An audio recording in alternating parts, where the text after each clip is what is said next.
السلام علیکم ورحمۃ اللہ وبرکاتہ۔ آج کا جو واقعہ ہے یہ ایک بوڑھی ماں کی خدمت اور اس کا صلہ اور موسیٰ علیہ السلام کے بارے میں ہے۔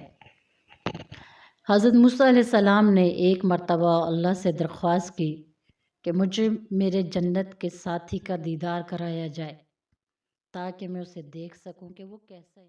حضرت جبرائیل علیہ السلام نازل ہوئے اور کہا کہ موسیٰ علیہ السلام فلاں قصاب گوشت فروش جو فلاں محلے میں رہتا ہے وہ جنت میں آپ کا ساتھی ہوگا۔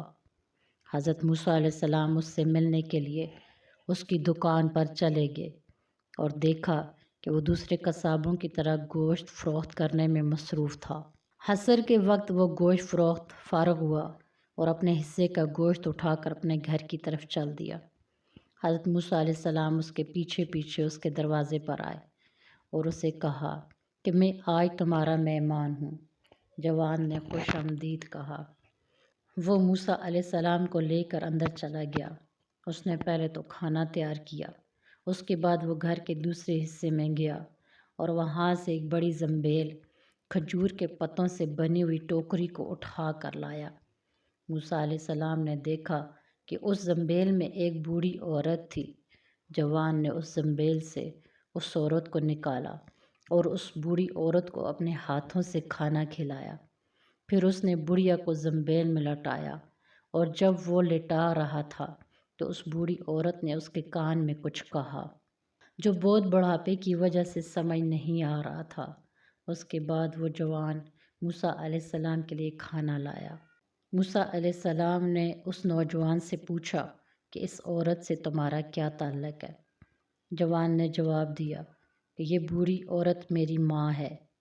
میں مالی طور پر کمزور ہوں، اس کی خدمت کے لیے نوکرانی کا انتظام نہیں کر سکتا، اس لیے میں خود ہی اس کی خدمت کرتا ہوں۔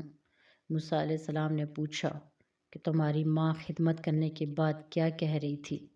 جوان نے جواب دیا کہ میری ماں کا اصول ہے کہ میں جب بھی اس کو اپنے ہاتھوں سے نہلاتا ہوں، کھانا کھلاتا ہوں تو وہ ہمیشہ مجھے دعا دے کر کہتی ہے اللہ تیری مغفرت فرمائے، روز قیامت تجھے موسیٰ کا ساتھی بنائے، تجھے اسی جنت میں اور اسی درجے میں جگہ دے جہاں موسیٰ علیہ السلام ہوں۔ حضرت موسیٰ علیہ السلام نے فرمایا جوان تجھے خوشخبری دیتا ہوں، اللہ نے تیری ماں کی دعا قبول کر لی ہے۔ مجھے جبرائیل علیہ السلام نے یہ خبر سنائی ہے کہ تو جنت میں میرا ساتھی ہوگا۔ کتنا بڑا انعام اللہ تعالیٰ نے اس شخص کو دیا اس کی ماں کی خدمت کے صلے میں۔ اسی لیے تو کہتے ہیں کہ جنت ماں کے قدموں تلے ہے۔